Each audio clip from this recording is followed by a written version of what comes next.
Bapak Ibu jemaat Tuhan yang ada dimanapun Bapak Ibu berada, saya berharap saya bisa kembali menjumpai Bapak Ibu dalam keadaan sehat. Amin ya Bapak Ibu ya. Boleh colek kiri kanan, katakan kita hari ini sehat. Amin. Kemarin saya bisa berjumpa dengan teman rekan-rekan saya dan mereka bilang begini, kita tidak usah terlalu pikir yang macam-macam. Yang penting sehat sudah cukup. Yang penting sehat sudah cukup. Pak sehat tapi kalau nggak ada duitnya bagaimana? Nanti kalau sehat engkau bisa berusaha untuk melakukan hal yang lain untuk mencukupi hidupmu. Yang penting nafas dulu, hidup dulu. Kenapa? Karena saudara hari ini saya baca berita bahwa ekonomi Indonesia minus 4% diperkirakan di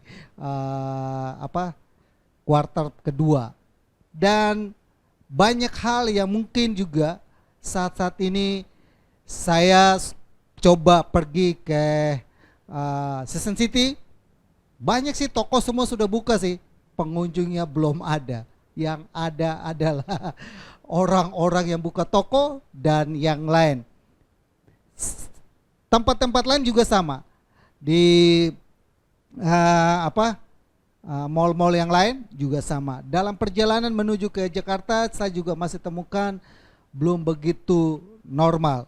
Kecuali mungkin stasiun kereta. Saya belum coba di stasiun kereta. Nah saudaraku yang saya kasihi dalam Tuhan Yesus, hari ini kita berjumpa kembali dalam ibadah kita dan khotbah kita hari ini adalah seorang yang punya penggembalaan. Dan saya sebutnya judulnya adalah doa seorang gembala. Tidak gampang saudara menjadi seorang gembala, itu tidak gampang. Enakan kita jadi penginjil, kita pergi ke satu tempat, kita menginjil, lalu kita bikin KKR, kita kunjungi orang, kita doakan orang, lepaskan orang, kita tinggal. Tidak dirawat, tidak diurus. Tapi seorang gembala adalah satu pekerjaan yang sangat-sangat susah dan juga membutuhkan ketelitian dan kesabaran. Sabar saudara. Kenapa? Kalau kita seorang gembala tidak sabar saudara, bahaya besar dalam hidup ini. Kenapa? Karena hari ini jemaat itu datang, besok dia enggak datang. Bapak Ibu pergi doakan dia. Iya om saya nanti datang, besoknya enggak datang. Iya om saya pasti nonton live streaming, dia enggak nonton. Sabar. Doa seorang gembala adalah suatu doa dan pergumulan yang saya ingin juga bagikan kepada Bapak Ibu untuk hari ini. Kita sama-sama merenungkan bahwa Rasul Paulus, seorang rasul yang besar, seorang yang dipakai Tuhan dengan luar biasa, dia menyadari betapa pentingnya berdoa. Zaman dulu saudara tidak ada Zoom. Tidak ada Zoom, tidak ada YouTube, tidak ada Facebook, tidak ada Instagram, dan tidak ada media sosial. Jalur komunikasinya adalah melalui surat. Dan Rasul Paulus menulis sebuah surat. Dalam suratnya itu kepada jemaat yang ada di Efesus. Dia mengatakan kepada mereka tentang doa dia buat mereka. Jemaat yang digembalakan oleh Rasul Paulus di Efesus adalah sebuah jemaat yang dibangun oleh Rasul Paulus. Dan Rasul Paulus mau supaya jemaat ini tetap terkoneksi baik dengan Tuhan maupun dengan gembalanya, dengan orang rohaninya. Ini menunjukkan kepada kita sama. Hari-hari ini pun saya berharap supaya saya tetap menjalin komunikasi sekalipun kita semua dari rumah. Bapak Ibu yang mungkin jemaat Tuhan di GBI Double Silato Mainten mungkin udah bosan pakai tiap hari kirim ini gambar, ada ayat-ayatnya, penuhin memori handphone. Saya pun tidak mau putus hubungan dengan jemaat Tuhan. Saya tetap bangun komunikasi. Kenapa? Itu adalah sebuah pekerjaan seorang gembala yang dia maupun dia rindu. berhubungan dengan jemaatnya. Dia rindu tetap berkomunikasi dengan jemaatnya. Dan Rasul Paulus menuliskan doa ini di Efesus pasal yang ke-3 ayat yang ke-16. Dan mari kita buka dan sama-sama kita membaca ayat ini sehingga kita boleh belajar dari Rasul Paulus ini. Apa yang didoakan oleh Rasul Paulus terhadap jemaat yang ada di Efesus. Kenapa jemaat di Efesus harus didoakan? Ya, kalau nggak didoakan juga nggak apa-apa, Pak. Kenapa pentingnya berdoa buat jemaat di Efesus?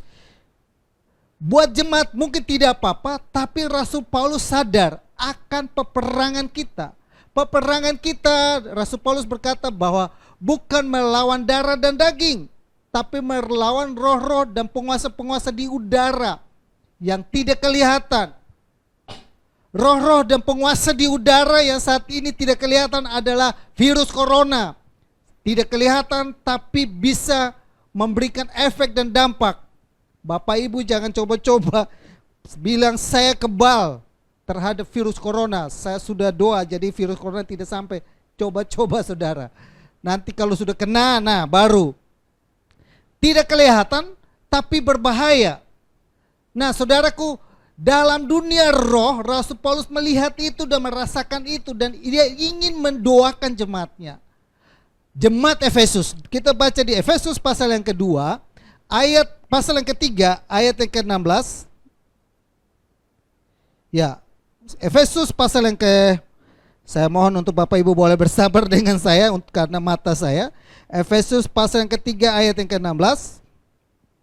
Saya bacakan buat kita semua.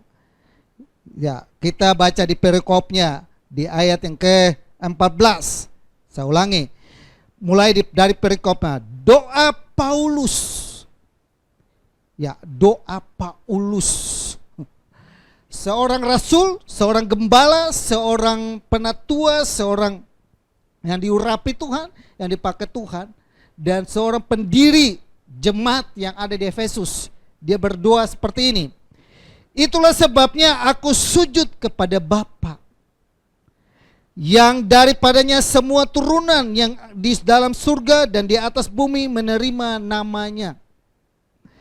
Aku berdoa supaya ia menurut kekayaan kemuliaannya menguatkan dan meneguhkan kamu oleh rohnya di dalam batinmu, sehingga oleh imanmu Kristus diam di dalam hatimu dan kamu berakar serta berdasar di dalam kasih. Aku berdoa supaya kamu bersama-sama dengan segala orang kudus dapat memahami betapa lebarnya dan panjangnya dan tingginya, dalamnya ada kasih Kristus, dan dapat mengenal kasih itu sekalipun ia melampaui segala pengetahuan. Aku berdoa supaya kamu dipenuhi dalam seluruh kepenuhan Allah. Bagi dialah yang dapat melakukan jauh lebih banyak daripada yang kita doakan atau pikirkan, seperti yang ternyata dan dari kuasa yang bekerja di dalam kita. Bagi dialah kemuliaan di dalam jemaat dan di dalam Kristus Yesus turun-temurun sampai selama-lamanya. Amin. Ini adalah doa. Maka dia mulai dengan ucapan syukur dan diakhiri dengan kata amin.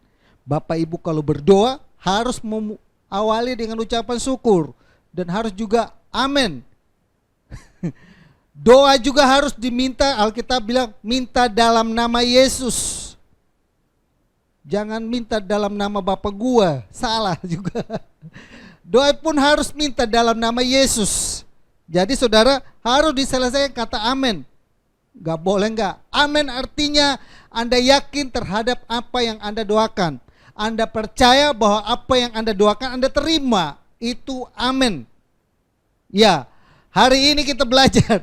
Pak, saya berdoa supaya saya sembuh. Tapi begitu saya amin, tidak sembuh-sembuh. Tetap amin. Jangan ada keraguan dalam hidupmu. Tetap katakan amin. Pak Amin bilang amin. Ya. Saudara yang saya kasih dalam Tuhan Yesus, hari ini kita belajar bahwa kenapa Rasul Paulus ini berdoa buat jemaat Tuhan yang ada di Efesus. Ini jemaat ada masalah apa? Ini jemaat kenapa perlu harus didoakan? Ya. Kalau jemaat itu tidak ada masalah, maka tidak perlu didoakan. Jadi saya rasa pasti ada masalah. Maka Paulus mengirimkan surat, dalam suratnya menuliskan tentang kerinduannya dan hatinya dan doanya kepada mereka. Dia tetap berdoa bagi mereka. Nah, saudara yang saya kasih, siapa ini jemaat Efesus? Jemaat Efesus, kalau Bapak Ibu mungkin perhatikan di ayat pertama ini, kita tidak temukan dengan rinci. Tapi coba kita maju lagi di Wahyu pasal yang kedua. Ya. Di Wahyu pasal yang kedua kan kita menjumpai di sana. Wahyu pasal kedua ayat ke-1. Saya mulai dulu dari ayat ke-1. Satu perikop. Kepada jemaat di Efesus. Tuliskanlah kepada malaikat jemaat di Efesus, inilah firman dari Dia yang memegang 7 bintang itu di tangan kanannya dan berjalan di antara ketujuh kaki dian emas itu. Aku tahu segala pekerjaanmu. Ini yang dimaksudkan, ini pekerjaan jemaat Tuhan. Aku tahu segala pekerjaanmu, baik jerih payahmu maupun ketekunanmu. Aku tahu bahwa engkau tidak dapat sabar terhadap orang-orang jahat, bahwa engkau telah mencobai mereka dan menyebut dirinya rasul, tetapi sebenarnya tidak demikian, bahwa engkau telah mendapati mereka pendusta, badusta, kata orang Manado, ngana badusta, dan engkau tetap sabar dan menderita oleh karena namaku, dan engkau tidak mengenal lelah. Apa yang kurang ini saudara? Kalau kita perhatikan, ayat yang kedua, aku tahu segala pekerjaanmu, baik jerih payahmu, ketekunanmu. Aku tahu bahwa engkau tidak dapat sabar terhadap orang-orang jahat. Bahkan di ayat yang ketiga, dan engkau tetap sabar dan menderita oleh karena namaku, dan engkau tidak mengenal lelah. Ini jemaat adalah jemaat yang militan. Amin. Jemaat yang penuh dengan sabar, jemaat yang tidak toleran terhadap pendusta, kebohongan, jemaat yang dikatakan adalah mereka berjerih, bergiat, mereka sungguh-sungguh mengikuti Tuhan. Tapi kenapa saudara perlu didoakan? Seharusnya orang yang sungguh-sungguh berdoa, orang yang sungguh-sungguh mencari Tuhan, orang yang sungguh-sungguh melayani, tidak seharusnya mungkin kita berpikir bahwa dia adalah orang yang penuh dengan rohani dan mungkin tidak banyak perlu juga untuk didukung atau ditopang dalam doa.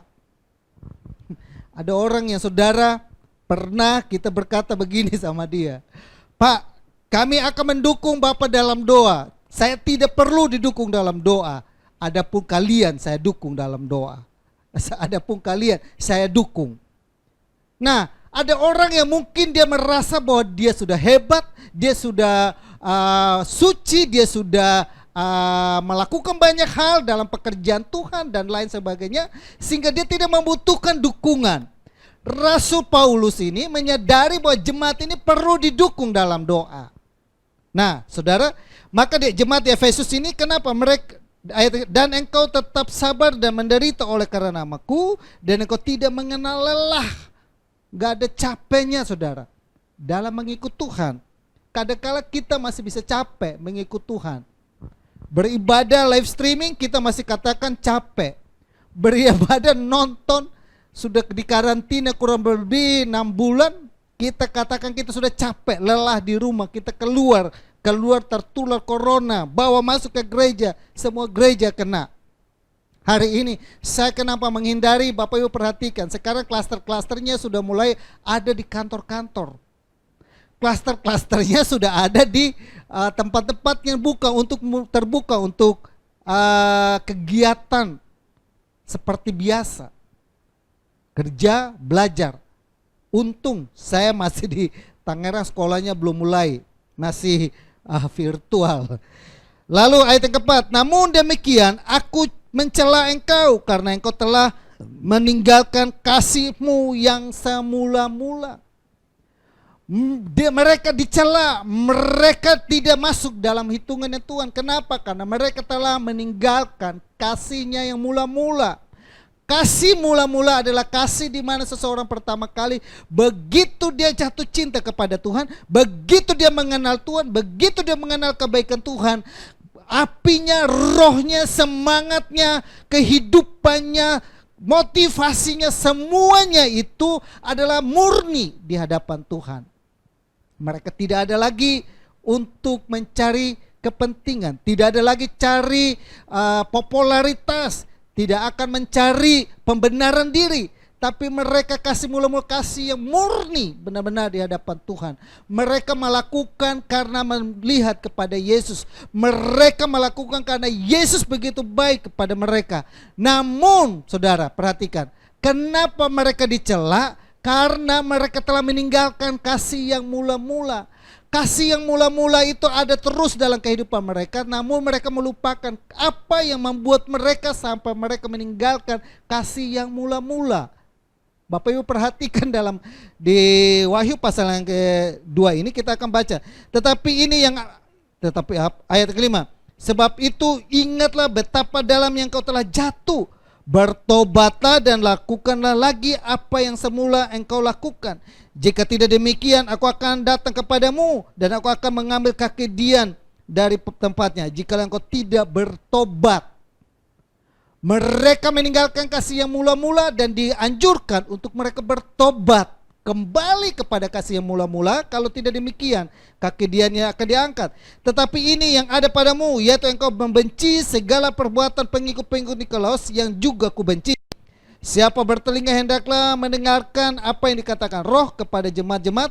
Barang siapa menang ia akan kuberi makan dari pohon kehidupan yang ada di Taman Firdaus. Barang siapa menang akan kuberi makan dalam pohon kehidupan yang ada di Taman Firdaus. Apa yang membuat mereka meninggalkan kasih mula-mula adalah, saudara, mereka adalah orang yang tadinya mengasihi orang, tapi mereka menjadi orang yang membenci orang.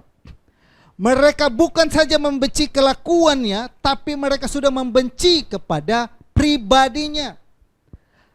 Tuhan mengasihi manusia, tapi Tuhan membenci dosanya. Tuhan mengasihi kita, tapi perbuatan dosanya itu Tuhan membencinya. Sedangkan jemaat di Efesus adalah jemaat yang tadinya seperti itu. Mereka mengasihi pendosa itu. Mereka membenci perbuatan Nikolaus dan pengikut-pengikutnya. Mereka membenci namanya pendusta itu. Tapi akhirnya kenapa mereka meninggalkan kasih yang mula-mula? Karena mereka sudah masuk kepada ranah bukan membenci perilakunya, tapi membenci orangnya juga. Ini yang salah, saudara. Maka Tuhan harus bertobat. Ada kalanya kita seperti itu, saudara. Kita melihat perilaku orang ini, tapi bukan saja kita membenci perilakunya, tapi kita membenci orangnya juga. Kalau itu ada dalam kehidupanmu hari ini, kita bersama dengan Rasul Paulus, kita sama-sama berdoa. Saya sebagai gembala, kita berdoa supaya kita semua bertobat. Amin ya. Kenapa? Ada kalanya, saudara, kita kadang tidak suka dengan ini orang karena kelakuannya, kita tidak suka dengan orang karena bawelnya, kita tidak suka dengan ini orang karena kejahatannya, kita tidak suka dengan ini orang karena perkataannya, tapi kita hanya membenci kepada perilakunya, bukan membenci kepada orangnya. Satu hal yang berbeda, dua hal yang berbeda. Nah, jemaat di Efesus, mereka ditegur, mereka orang sungguh-sungguh. Jangan-jangan kita juga sungguh-sungguh pergi ke gereja tiap hari Minggu, puji Tuhan, haleluya, hebat, luar biasa. Bahkan orang mungkin berkata kepada kita bahwa kita adalah orang yang suci di planet bumi ini. Tapi kalau kita membenci orang, nah ini saudara, kita membenci orang, maka harus, saudara, engkau dikatakan di sini, aku mencela engkau. Saudara yang saya kasihi, jemaat Tuhan yang ada di GBI Double Silato Menten, ingatkan ini baik-baik. Engkau lihat perilaku suamimu, engkau lihat perilaku istrimu, engkau lihat perilaku anak-anakmu yang mungkin tidak sesuai dengan hidup kita, yang mungkin tidak sesuai dengan hati kita, yang mungkin tidak sesuai dengan Alkitab. Perilaku-perilaku itu boleh engkau bencinya, tapi engkau jangan membenci orang itu. Karena Yesus membenci dosa, tapi Yesus mengasihi pendosa. Dosanya kita benci, tapi orang yang berdosa tetap kita mengasihi.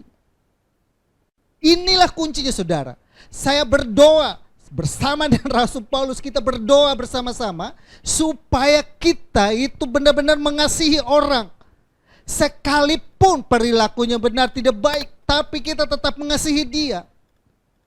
Amin ya saudara. Berat, ya berat, tapi itu harus kita lakukan. Kalau tidak maka dikatakan sebab itu ingatlah betapa dalamnya engkau telah jatuh, bertobatlah dan lakukan lagi apa yang semula engkau lakukan. Jemaat Efesus mula-mula ada mereka membenci perilaku orangnya dan mengasihi orangnya. Lama kelamaan mereka bukan hanya membenci, tapi membenci orangnya, perilakunya dan juga orangnya. Hari ini kalau saya jumpai Bapak Ibu yang ada hari ini, suamimu yang engkau tidak suka seperti apapun, istrimu yang engkau tidak suka seperti apapun, perilakunya boleh engkau tidak suka, tapi orang yang tetap engkau mengasihi dia, orang yang engkau tetap mengampuni dia, orang yang engkau tetap memberikan kesempatan, orang yang engkau tetap melakukan kebaikan bagi dia. Kasih Tuhan, kuasa Tuhan dinyatakan dalam hidupmu. Ada 3 pokok doa, ada 3 doa yang dipanjatkan Rasul Paulus. Ini 3 doa ini saya berharap supaya menjadi kenyataan dalam kehidupan jemaat yang ada di GBI Double C Latu Menten. Buat Bapak Ibu yang menyaksikan saya di channel ini, buat kita semua yang berada dimanapun yang menyaksikan ini.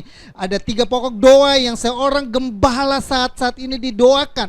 Mungkin saat-saat ini dinantikan bagi setiap kita jemaat Tuhan, umat Tuhan yang rindu mengalami terobosan dalam kehidupan. Karena hari-hari ini, inilah yang kita bisa lakukan. Tidak ada satupun kekuatan apapun dalam dunia ini untuk bisa menolong orang.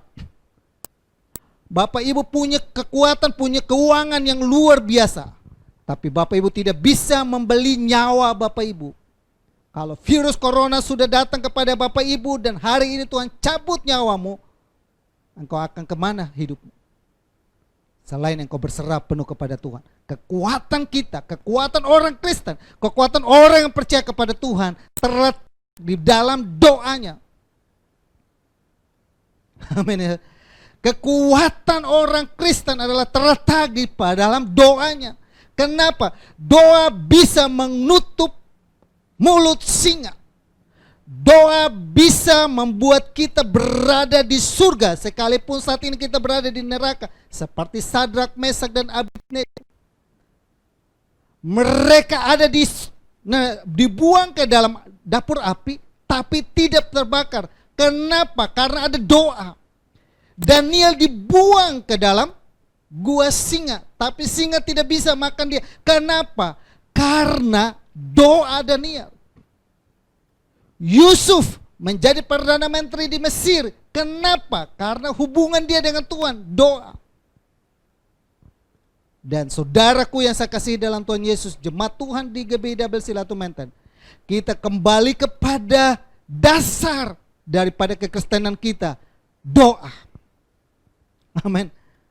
Doa adalah hal yang sangat penting. Dan hari ini kita mendengar tentang doa seorang gembala buat jemaatnya. Ada 3 doa. Yang pertama di Efesus pasal yang ketiga ayat yang ke-16.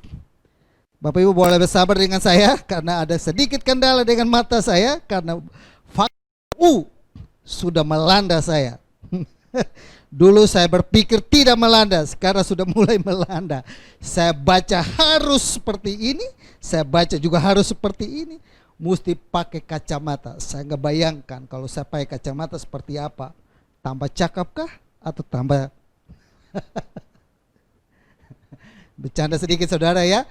Ya, Efesus pasal yang ketiga ayat yang ke-16. Ada kita kembali Aku berdoa supaya ia menurut kekayaan kemuliaannya menguatkan dan meneguhkan kamu oleh rohnya di dalam batinmu. Ini adalah sebuah kerinduan dan doa yang sedang dipanjatkan oleh seorang gembala kepada jemaatnya. Dia berdoa supaya dikuatkan, jemaat di Efesus dikuatkan dan diteguhkan di dalam batin mereka oleh Roh Kudus. Amin ya. Kenapa saudara? Ada begitu banyak pengajaran-pengajaran yang akan muncul di akhir zaman ini. Ada begitu banyak pengaruh-pengaruh yang akan muncul di akhir zaman ini. Ada begitu banyak hal-hal yang membuat hati ini bimbang. Ada membuat begitu banyak hal yang membuat kita ini khawatir. Ada begitu banyak hal yang membuat kita untuk cemas. Ada begitu banyak alasan yang membuat kita ini takut. Ada begitu banyak alasan yang membuat kita khawatir. Tapi ada seorang gembala yang setiap siang dan malam berdoa buat kita untuk kita tetap teguh di dalam Tuhan, supaya dikuatkan, diteguhkan di dalam batinmu, hatimu benar-benar kuat. Amin ya. Harapan dan doa daripada Rasul Paulus adalah supaya jemaat di Efesus memiliki hati yang kuat yang dikerjakan oleh Roh Kudus. Biar roh itu masuk dalam hati kita hari ini. Kalau engkau mendengar saya hari ini, kau menyaksikan saya hari ini, saya mau berdoa buat kita semua. Biarlah hal yang dilakukan oleh Rasul Paulus pun, itu pun saya rindu, itu saya lakukan bagi jemaat Tuhan yang ada di GBI Dabasila Tumenten maupun yang ada di channel-channel YouTube ini. Bapak Ibu boleh menyaksikan ini, berdoa buat kita semua supaya kita diteguhkan dalam batin kita. Hati kita ini tetap teguh. Sekali Yesus tetap Yesus, sekali percaya Yesus tetap percaya kepada Yesus, sekali bertobat tetap bertobat, sekali setia tetap setia, sekali menikah tetap menikah sampai maut memisahkan. Tidak ada alasan apapun dalam hidup ini untuk kita meninggalkan Tuhan. Amin ya saudara. Yesaya pasal 26 ayat yang ketiga berkata demikian. Yang hatinya teguh kau jagai dengan damai sejahtera. Kalau hati kita teguh, ada damai sejahtera Tuhan berikan dalam kehidupannya. Bukankah akhir-akhir ini itu yang kita butuhkan? Bukankah yang akhir-akhir ini yang kita harapkan? Bukankah yang akhir-akhir ini kita butuhkan damai sejahtera dan sukacita ada dalam kehidupan kita? Amin. Hari-hari ini rumah tangga, bisnismu mungkin mengalami lesu. Rumah tanggamu mungkin juga sudah morat-marit. Karena suami mungkin nganggur, suami sudah tidak punya pekerjaan. Engkau dengar baik-baik. Kalau hatimu tetap berpaut kepada Tuhan, hatimu tetap melekat kepada Tuhan, Tuhan memberikan damai sejahtera dalam hidupmu. Bahkan di katakan di Mazmur 91 ayat 14. Kita bacakan Mazmur 91 ayat 14 berkata demikian. Mazmur 91 ayat 14.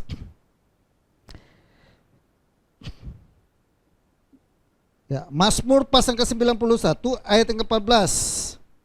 Saya pelan-pelan. Mazmur 91 ayat yang 14. Saya bacakan buat Bapak Ibu ya.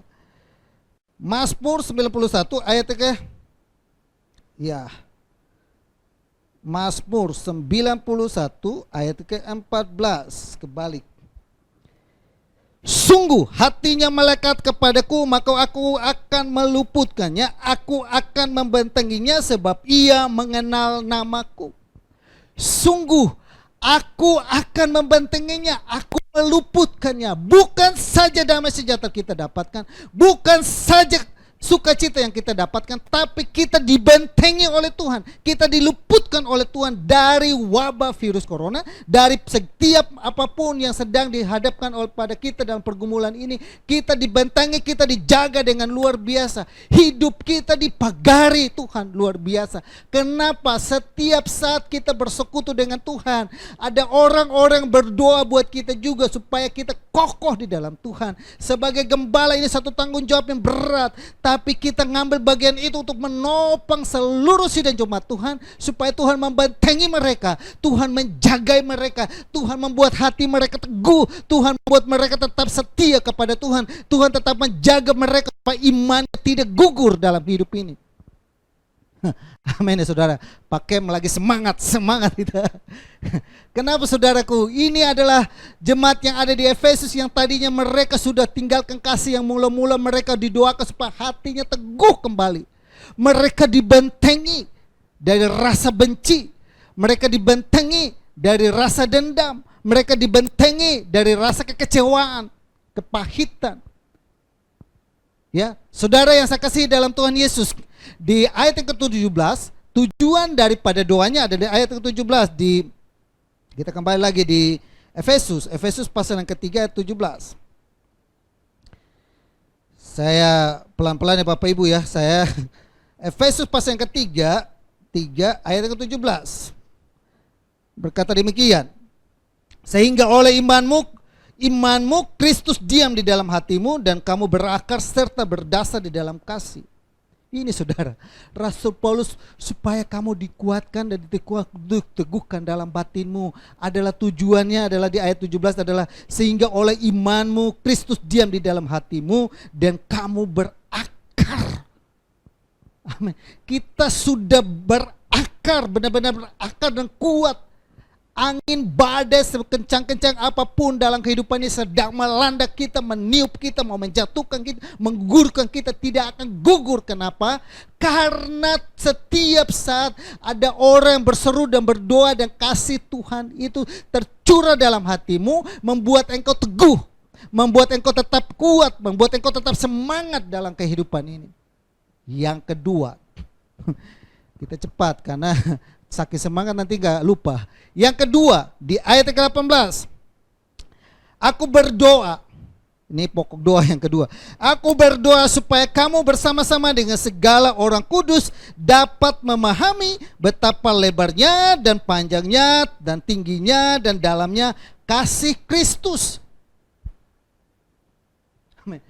Rasul Paulus bukan hanya berdoa kepada Tuhan supaya jemaat itu diteguhkan, dikuatkan dan membuat mereka berakar, tapi mereka dapat memahami betapa besarnya kasih Yesus ada dalam kehidupan mereka, betapa Yesus berkorban buat mereka, betapa Yesus mengasihi mereka, betapa Yesus melakukan segala-galanya bagi mereka. Bagaimana dia datang ke dalam dunia, dia lahir sebagai seorang bayi, dia mati di atas kayu salib, dia bangkit naik ke surga, dan saat ini dia ada di surga, dia terus bersyafaat.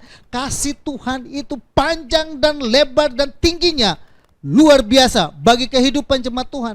Itu yang kita harus sadari dalam kehidupan ini. Bagaimana Tuhan begitu mengasihi kita, bagaimana Tuhan begitu baik kepada kita, bagaimana Tuhan terus menopang kita, bagaimana Tuhan terus memulihkan kita, mengangkat kita, membuat kita tetap ada dalam jalurnya Tuhan. Itu adalah suatu kasih yang sangat-sangat besar dalam hidup ini.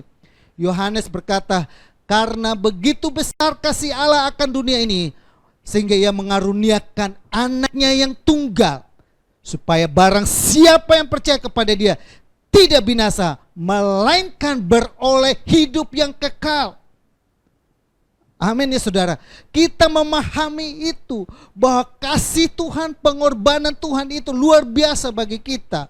Mari kita bandingkan di Mazmur pasal ke-103 ayat ke-11. Mazmur pasal ke-103 ayat ke-11. Saya kembali lagi ke Mazmur pasal yang ke-103 ayat ke-11. 103 ayat ke-11. Tetapi setingginya langit di atas bumi, demikianlah besarnya kasih setianya atas orang-orang yang takut akan Tuhan. Atas kita yang takut kepada Tuhan, atas kita yang setia kepada Tuhan, atas kita yang terus mengandalkan Tuhan, atas kita siang malam berseru kepada Tuhan. Ada begitu banyak kasih Tuhan yang tersedia bagi kita, kuasa Tuhan tersedia bagi kita, mujizat Tuhan tersedia bagi kita. Dikatakan, tetapi setingginya langit di atas bumi, demikianlah besarnya kasih setianya atas orang-orang yang takut akan Dia. Atas kita yang takut kepada Dia, atas kita yang setia menyaksikan ibadah live streaming, atas kita yang terus berharap kepada Tuhan. Tuhan berkata, demikianlah tingginya langit daripada bumi, demikianlah kasih Tuhan kepada kamu. Bagaimana Tuhan mengasihi kamu, bagaimana Tuhan berkorban buat kamu, bagaimana Tuhan bisa melakukan banyak hal dalam hidupmu. Engkau akan terus dibela oleh Tuhan dalam hidup ini. Itu menunjukkan apa saudara? Kasih Tuhan itu begitu besar besar. Dia datang ke dalam dunia, dia mati di atas kayu salib, dia bangkit dan naik ke surga, dan saat ini dia ada di surga dan kembali nanti kali yang kedua. Semuanya itu Yesus lakukan buat kita. Kita harus pahami itu. Dia mati buat kita, dia bangkit buat kita, dia naik ke surga buat kita. Dia ada di surga buat kita, dia datang kali yang kedua buat kita. Kita harus pahami itu. Dia Allah yang punya alam semesta. Dia Allah yang punya segalanya. Dia Allah yang menciptakan kita. Tapi secara khusus dia melakukan kasihnya, menunjukkan kasihnya kepada kita. Dia rela mati dan bahkan dia naik ke surga dan datang kali yang kedua. Semuanya buat kita. Mari kita bandingkan di Yohanes pasal 15. Yohanes pasal yang ke-15. Yohanes pasal ke-15 ayat yang ke-9. Saya mulai. Yohanes pasal 15 ayat ke-9 sampai 17. Perintah supaya saling mengasihi. Seperti Bapa telah mengasihi aku, demikian juga aku telah mengasihi kamu. Tinggallah di dalam kasihku itu. Jikalau kamu menuruti segala perintahku, kamu akan tinggal di dalam kasihku seperti aku menuruti perintah Bapakku dan tinggal di dalam kasihnya. Semua itu kukatakan kepadamu supaya sukacitaku ada di dalam kamu dan sukacitamu menjadi penuh. Amin saudara. Memahami kasih Kristus adalah kalau sukacita Tuhan itu penuh dalam kehidupan kita. Inilah perintahku, yaitu supaya kamu saling mengasihi seperti aku telah mengasihi kamu. Kita tetap saling mengasihi, bukan saling membenci, bukan saling melukai, bukan saling menjatuhkan, tapi bukan saling juga memojokkan, tapi saling mengasihi. Selanjutnya dikatakan, tidak ada kasih yang lebih besar daripada kasih seorang yang memberikan nyawanya untuk sahabat-sahabatnya. Kamu adalah sahabatku jikalau kamu berbuat apa yang kuperintahkan kepadamu. Aku tidak akan menyebut kamu lagi hamba, sebab hamba tidak tahu apa yang diperbuat oleh tuannya. Tetapi aku menyebut kamu sahabat, karena aku telah memberitahukan kepada kamu segala sesuatu yang telah kudengar dari Bapakku. Bukan kamu yang memilih aku, tetapi akulah yang memilih kamu, dan aku telah menetapkan kamu supaya kamu pergi dan menghasilkan buah, dan buahmu itu tetap, supaya apa yang kamu minta kepada Bapa dalam namaku diberikannya kepadamu. Inilah perintahku kepadamu, kasihilah seorang akan yang lain. Supaya kamu minta dalam namaku, aku melakukannya. Kita memahami kasih Kristus adalah bagaimana kita diangkat menjadi sahabatnya Tuhan, bagaimana kita boleh dipulihkan, bagaimana kita tetap mengasihi dalam keadaan apapun dalam kehidupan ini. Amin ya saudara. Yesus berkata, kalau kamu tinggal di dalam aku, kalau kamu mengasihi aku, maka kasih itu ada dalam kamu. Kalau kasih itu ada dalam kamu, minta apa saja yang kamu mau, aku akan melakukannya. Di ayat 16, bukan kamu yang memilih aku, tapi aku yang memilih kamu, dan aku telah menetapkan kamu supaya kamu pergi dan menghasilkan buah, dan buahmu itu tetap, supaya apa yang kamu minta kepada Bapa dalam namaku diberikannya kepadamu. Kita minta dalam nama Yesus, Tuhan melakukan itu buat kita. Kita minta keluarga kita dipulihkan, Tuhan lakukan itu buat kita. Karena kita memahami kasih Kristus. Kita minta supaya usaha kita dipulihkan dalam nama Yesus, Tuhan lakukan itu. Kita minta supaya anak-anak kita boleh dipulihkan, anak-anak kita mengalami hal-hal yang luar biasa, Tuhan lakukan itu. Kita minta dengan dalam nama Yesus, Tuhan lakukan itu. Karena kita memahami kasih Tuhan itu luar biasa dalam kehidupan. Hari-hari ini engkau kenal baik-baik kasih Tuhan itu dalam hidupmu. Kalau engkau tahu itu, maka tidak akan membuat engkau tinggalkan Tuhan dalam hidup ini. Yang ketiga, doa yang ketiga, kita kembali kepada Efesus pasal yang ketiga, ayat yang ke Efesus pasal yang ketiga, ayat yang ke, saya ulang lagi ya, Efesus pasal yang ketiga, ayat yang ke 19. Efesus pasal yang ketiga ayat 19, dan dapat mengenal kasih itu sekalipun ia melampaui segala pengetahuan. Aku berdoa, doa yang ketiga, aku berdoa supaya kamu dipenuhi dalam seluruh kepenuhan Allah. Aku berdoa supaya kamu dipenuhi dalam seluruh kepenuhan Allah. Kita mundur ke Efesus pasal yang ke-1 ayat yang ke-23. Efesus 1 ayat yang ke-23 berkata demikian. Jemaat yang adalah tubuhnya, yaitu kepenuhan Dia yang memenuhi semua dan segala sesuatu. Kita adalah kepenuhan Allah. Kalau Tuhan sudah hadir dalam kehidupan kita, maka kita dipenuhi dengan kemuliaan Allah. Kuasa Tuhan boleh memenuhi kita, pikiran Kristus boleh memenuhi kita, karakter Kristus boleh memenuhi kita. Bapak Ibu bisa bayangkan, kita adalah kepenuhannya Allah. Dikatakan jemaat yang adalah tubuhnya. Bapak Ibu adalah tubuhnya. Kita adalah jemaat Tuhan juga adalah tubuhnya Tuhan. Bapak Ibu bayangkan, Rasul Paulus berdoa supaya tubuh ini dipenuhi dengan seluruh kepenuhan Allah. Amin ya. Tubuh ini dipenuhi dengan seluruh kepenuhan Allah. Kita baca juga di Kolose pasal yang kedua ayat yang ke-10. Kita boleh temukan beberapa perbandingan Kolose pasal yang kedua ayat yang ke-10. Kolose pasal yang kedua ayat yang ke-10. Saya pakai, nggak ada meja saudara, jadi saya mesti pegang handphone. Kolose pasal yang kedua ayat yang ke-10. Dan kamu telah dipenuhi dalam Dia. Dialah kepala semua pemerintah dan penguasa. Saya ulangi. Dan kamu telah dipenuhi di dalam Dia. Dialah kepala semua pemerintah dan penguasa. Semua pemerintah dan penguasa di bumi ini, Dia adalah kepalanya. Yesus adalah kepalanya. Bahkan engkau berkata bahwa kalau kita tidak kenal dengan pemerintah, kita tidak punya koneksi dengan general, atau kita tidak punya koneksi dengan pemerintah tertentu, maka kita bisnisnya lesu. Ingat baik-baik, engkau langsung koneksi kepada kepala di atas segala kepala yang ada di bumi ini. Pemerintah di atas segala pemerintah yang ada di bumi ini. Bahkan penguasa-penguasa yang di bumi ini, Dia di atas mereka. Itu dikatakan kita adalah dipenuhi di situ. Kepenuhan Allah memenuhi tubuh kita. Kepenuhan Allah ada dalam seluruh sidang jemaat Tuhan. Kepenuhan Allah ada dalam hidupmu. Kepenuhan Allah ada dalam rumah tanggamu. Kepenuhan Allah ada dalam bisnismu. Kepenuhan Allah ada dalam anak-anakmu. Kepenuhan Allah ada dalam karaktermu. Kepenuhan Allah ada dalam matamu. Kepenuhan Allah ada dalam lidahmu. Kepenuhan Allah ada dalam kupingmu. Kepenuhan Allah dalam pikiranmu, dalam seluruh kehidupanmu. Dipenuhi dengan kemuliaan Allah. Amin ya. Penuh saudara. Kalau itu benar-benar dipenuhi, maka saudara, kita apapun yang lakukan dalam kehidupan ini, kita mengalami hal-hal yang luar biasa. Maka saudara yang saya kasih dalam Kristus, di Efesus pasal yang keempat ayat ke-1 sampai dengan, kita banyak ayat ya, Efesus pasal yang keempat. Kita kembali, Efesus pasal yang 4 ayat ke-1 sampai dengan 16.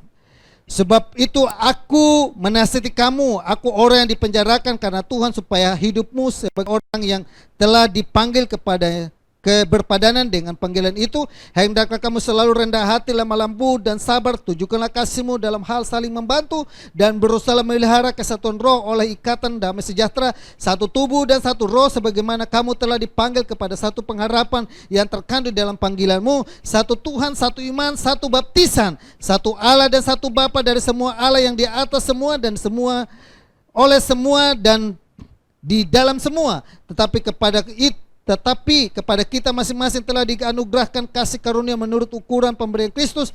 Itulah sebabnya kata nas, tatkala Ia naik ke tempat tinggi, Ia membawa tawanan-tawanan, Ia memberikan pemberian-pemberian kepada manusia.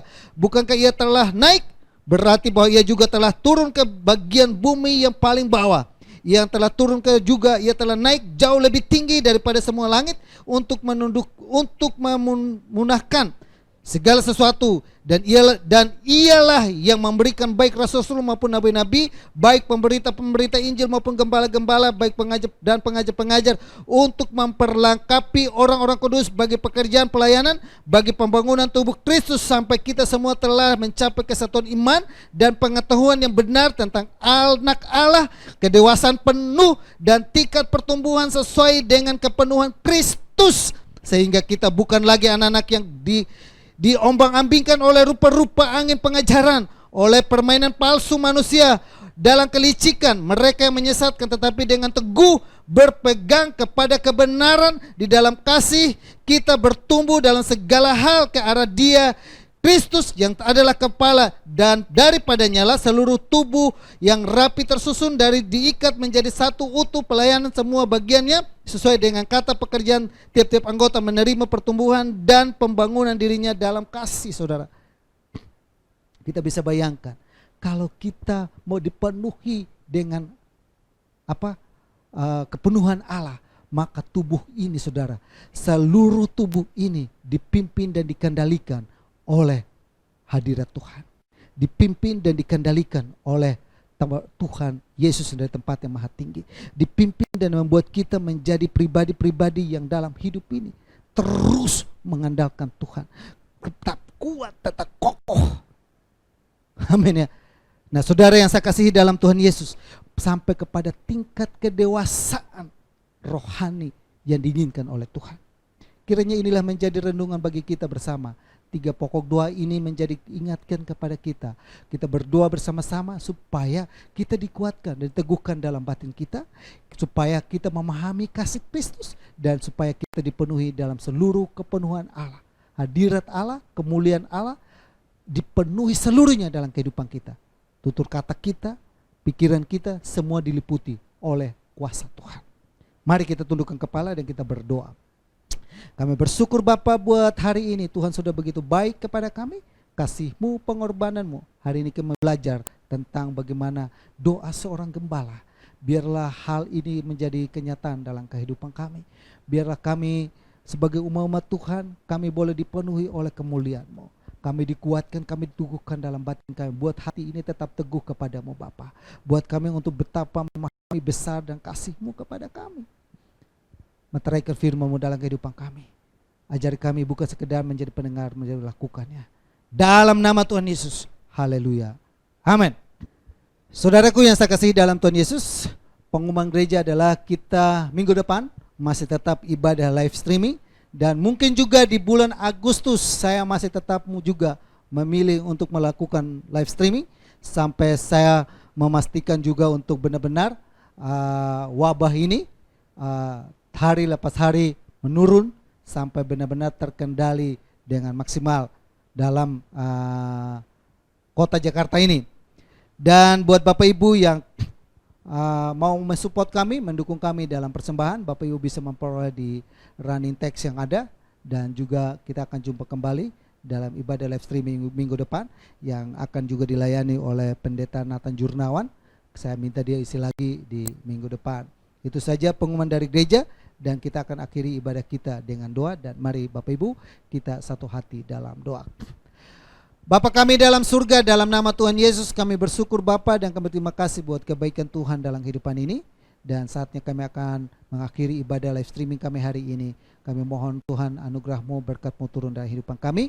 Mari saudaraku yang saya kasihi dalam Tuhan Yesus, angkatlah kedua belah tangan-Mu dan mari kita melakukan segala aktivitas kita dengan membawa berkat damai sejahtera dari Allah Bapa, kasih sayang daripada Yesus Kristus, persekutuan dan penghiburan Roh Kudus biar tetap tinggal menyertai kita mulai saat ini sampai Maranatha Tuhan Yesus datang kali yang kedua.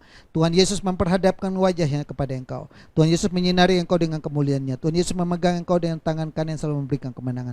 Apa saja yang dibuat dan dikerjakan oleh tangan dibuat Tuhan berhasil.